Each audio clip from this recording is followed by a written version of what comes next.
Hello everyone, I am CA Chaitanya Bhavkar and I welcome all of you to the CA Foundation Business Economics. So हमने chapter 2 के MCQ solve करना चालू किया था and last 30 questions बाकी है हमारे सर। हमने क्वेश्चन नंबर 1 टू 90 ऑलरेडी देख लिए, उसके सारे वीडियोस भी अभी तक आपके अपलोड हो चुके हैं। अगर आपका कोई भी वीडियो देखना बाकी होगा तो please go in the description box, वहाँ पे आपको लिंक्स मिल जाएंगे, सारी प्लेलिस्ट की भी है और प्रीवियस वीडियोज़ की भी लिंक मिल जाएंगे। और जो लेक्चर के नंबर्स वगैरह है उसके भी मतलब वो भी सारा स्ट्रक्चर्ड है, so that you should be able to find the videos easily. तो इसके हिसाब से आपको वो वीडियोस मिल जाएंगे। लेकिन सबसे इंपॉर्टेंट बात यही है कि आप ये सब वीडियोस देखना, एमसीक्यू के वीडियोस देखने से पहले वो एमसीक्यूज खुद से सॉल्व करो, ताकि कुछ डाउट्स आएंगे जो फिर वीडियो देखते टाइम पे सॉल्व होंगे, नहीं तो फिर डाउट सीधे आएंगे एग्जाम में जाके, राइट। चलिए, so let us start now. In this video we will be we will be solving the question number 91 to 105. तो 91 से स्टार्ट करेंगे। सो let us start with the question number 91. No matter what the price of coffee is, Arjun always spend a total of exactly 100 rupees, rupees लिखना रह गया वहां पे, exactly rupees 100 पर week on coffee. तो प्राइस कितनी भी रहने दो, अर्जुन क्या करता है, कॉफी पे बराबर 100 रुपए ही खर्च करता है। मतलब 10 रुपए की अगर कॉफी है तो ये 10 कप्स लेगा, एक एक हफ्ते के अंदर वो 10 कप कॉफी पिएगा। वही अगर 20 की कॉफी है तो वो 5 कप कॉफी पिएगा। वही अगर ₹25 हो गई कॉफी तो ये 4 कप कॉफी पिएगा। तो अल्टीमेटली क्या रहेगा, यहाँ पे उसका टोटल एक्सपेंडिचर रहेगा सेम। और as per total outlay method, अगर आपकी प्राइस ऊपर ज्यादा मतलब कम ज्यादा होती है, ऊपर नीचे आती है, लेकिन आपका टोटल आउटले अगर सेम रहता है, तो वहां पे फिर आपका इलास्टिसिटी का इंटरप्रिटेशन क्या है, यूनिट इलास्टिक, करेक्ट। ना इलास्टिक ना in elastic, it will be unit elastic, क्योंकि आपका टोटल रेवेन्यू जो है वो रहने वाला है यहाँ पे सेम। तो देखो टोटल मतलब यूनिट इलास्टिक वाला कौन सा ऑप्शन है। First is Arjun very fond of coffee and therefore he has an in elastic demand for coffee. Arjun has elastic demand for coffee. C. Arjun's demand for coffee is relatively less elastic. And option D. Arjun's demand for coffee is unit elastic. So D will be the correct option. Chalo, let us start with question number 92 now. Question number 92. A firm learns that the own price elasticity of product it manufactures is 3.5. तो elasticity कितनी है, 3.5 है। So what would be the correct action for the firm to take if it wishes to raise its total revenue? Total revenue method के हिसाब से बच्चों क्या होता है, टोटल रेवेन्यू के हिसाब से प्राइस और रेवेन्यू जो है उसका रिश्ता कैसे होता है, प्राइस और रेवेन्यू का। अगर वो यूनिट इलास्टिक है, यूनिट है, तो प्राइस ऊपर जाने दो नीचे आने दो, revenue will be same, there will be no change, correct. अगर ये इलास्टिक है तो प्राइस अगर ऊपर गई ना तो रेवेन्यू आएगा नीचे, और प्राइस अगर नीचे आती है तो रेवेन्यू जाएगा ऊपर, मतलब अपोजिट डायरेक्शन।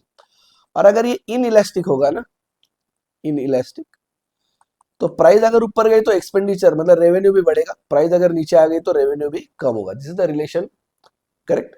अब देखते हैं क्या करना चाह रहे हैं वो क्या करना चाह रहे हैं। What will be the correct action if the firm to take if it wishes to raise the total revenue. उनको बढ़ाना है, उनको रेवेन्यू को बढ़ाना है, करेक्ट। तो बढ़ाने के लिए उन्हें क्या करना चाहिए, सबसे पहले तो बोले इलास्टिसिटी कैसी, 3.5, मतलब ये क्या है, इलास्टिक है, it is not in elastic, it is elastic, ये वाला ऑप्शन। तो अगर उनको टोटल रेवेन्यू बढ़ाना है, करेक्ट, तो उनको प्राइस घटानी पड़ेगी, सिंपल। लेट अस सी कि कौन सा ऑप्शन हमारे इंटरप्रिटेशन को मैच करता है। पहले lower the price because demand for the good is elastic, correct, यही सही है। फिर भी नेक्स्ट पढ़ लेते हैं, raise the price because demand for the product is inelastic, नहीं इलास्टिक नहीं है, 3.5 है मतलब इलास्टिक है, एक से ज्यादा है वो। Raise the price because demand is elastic, अगर इलास्टिक है और प्राइस रेस कर देंगे तो टोटल रेवेन्यू उल्टा गिर जाएगा, करेक्ट। सो इसके लिए option A and D, we need information in order to answer the question. कोई इन्फॉर्मेशन की जरूरत नहीं, इतने इन्फॉर्मेशन पे हमने करेक्ट इंटरप्रिटेशन कर लिया ऑलरेडी। तो option A is the right option. Now let us start with the next question, question number 93। At higher price people demand more of a certain good. Higher price पे, ज्यादा price पे more demand, not for their worth but for their prestige value. Simple है, Veblen effect. हमने ये कहां पे देखा था, डिमांड के अंदर, डिटर्मिनेंट्स ऑफ डिमांड, उसके अंदर जो टेस्ट एंड प्रेफरेंसेस करके डिटर्मिनेंट है हमारा, उसके अंदर हमने देखा था वेवलेन इफेक्ट, करेक्ट। आ रहा है याद, चलो। तो अगर कुछ डाउट है तो please go and watch that video. Sure. Now we will start with the next question. Question number 94. If the price of air conditioner increases from 30,000 to 30,010, AC की प्राइस बढ़ रही है 30,000 रुपए से बढ़ के 30,010, तो रुपीज 10 का चेंज आ रहा है and resultant change in demand is negligible. जो डिमांड के अंदर चेंज आ रहा है वो भी निग्लिजिबल है. We use the measure of digest to measure elasticity. ये जो चेंज है प्राइस का, इसको क्या बोलते हैं? इसको बोलते हैं इन्फिनिटेसिमल चेंज. लिख लो वहां पे इन्फिनिटेसिमल चेंज. तो रिवाइज करते टाइम पे याद रहेगा कि ये क्या है. और इसके लिए इन्फिनिटेसिमल चेंज के लिए कौन सा मेथड यूज होता है? Point elasticity. गेटिंग में पॉइंट इलास्टिसिटी. चलो, A is the correct option. Point elasticity demand since it is a small change. B है आर्क इलास्टिसिटी. सी है price elasticity based on average price method. Average price method मतलब वो arc वाला है method, but वो नहीं है यहाँ पे. तो option A is the correct option for 94. Now we will see the next question. Question number 95. Given the following four possibilities, which one will result in an increase in total expenditure of the consumer? Total expenditure कब बढ़ेगा? फिर से एक बार relation बनाएंगे यहाँ पे price और total expenditure. Price बढ़ने दो, कम होने दो, टोटल एक्सपेंडिचर सेम है मतलब यूनिट. प्राइस बढ़ी तो टोटल एक्सपेंडिचर बढ़ेगा. प्राइस कम हुई तो टोटल एक्सपेंडिचर कम होगा मतलब इनइलास्टिक. एंड फाइनली प्राइस बढ़ी तो टोटल रेवेन्यू कम और प्राइस कम हो गई तो टोटल रेवेन्यू ज्यादा. ये रहेगा इलास्टिक. ढूंढना क्या है इनको? देखो, given the following four facilities which one will result in an increase in total expenditure. Total expenditure बढ़ना चाहिए, मतलब एक तो ये वाली सिचुएशन चाहिए, टोटल एक्सपेंडिचर बढ़ना चाहिए, या फिर ये वाली, मतलब प्राइस के अंदर इंपैक्ट आना चाहिए. एक तो ये, मतलब इलास्टिक अगर है तो प्राइस कम होनी चाहिए. मैं यहाँ पे लिख लेता हूँ बाजू.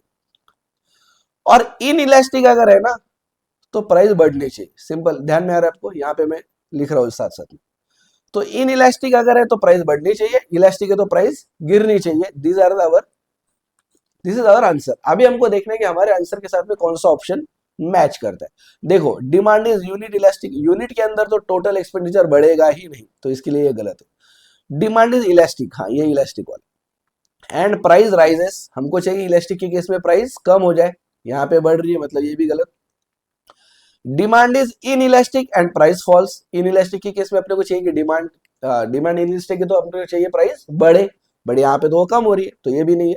And D is demand is inelastic and price rises. तो option D is the correct option. Right, आ रहा है ना ध्यान में?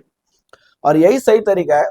एक एक ऑप्शन पढ़ के फिर अगर करने लग जाओगे ना तो फिर कंफ्यूज हो जाओगे. सो ऐसे क्वेश्चंस के इसमें बेटर होता है कि पहले हमारा आंसर डिसाइड कर ले अपन लोग और फिर ऑप्शन देखें, तो एक्यूरेसी बढ़ जाएगी. भले आपके एक 10-12 सेकेंड ज्यादा जाएंगे लेकिन आपकी एक्यूरेसी फिर बढ़ जाएगी. राइट. नहीं देखो 96.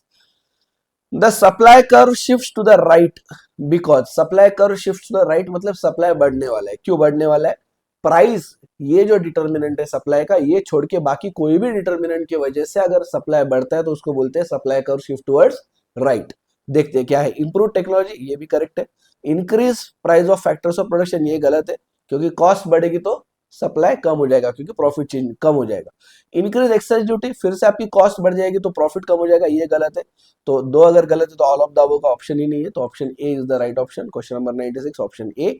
Next we will be starting with question number 97. So question number 97, which of the following statement is correct? सही कौन सा है? When the price falls, the quantity demanded falls. गलत. Seasonal changes do not affect the supply of commodity. गलत. Taxes and subsidies do not influence the supply of the commodity. गलत. Taxes and subsidies की वजह से cost पे impact पड़ता है, cost का profit पे impact पड़ता है और profit का supply पे impact पड़ता है, तो it is going to affect the supply. And option D, with lower cost it is profitable to supply more of the commodity. ये करेक्ट है. कॉस्ट कम रही तो प्रॉफिट ज्यादा तो सप्लाई ज्यादा. तो option D is the right option. Now we will start with the next question. Question number 98. If the demand is more than supply then the pressure on price will be upward. Obviously price अगर ज्यादा demand है market में, supply 100 का है और demand 200 की है, ज्यादा लोग मांगने को आ रहे हैं ना, तो प्राइसेस बढ़ेंगे फिर ऐसे टाइम पे. राइट, प्राइसेस बढ़ जाएंगे.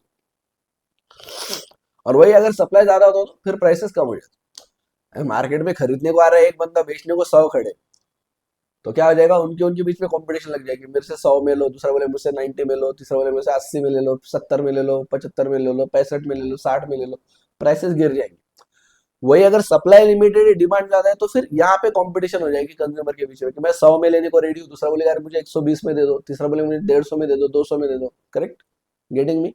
चलो, question number 99, the supply curve for highly perishable commodity. Highly perishable commodity example ले लेते हैं मिल्क, एग्जांपल ले लेंगे इसका मिल्क, जो एक दिन से ज्यादा टिकता ही नहीं, बराबर।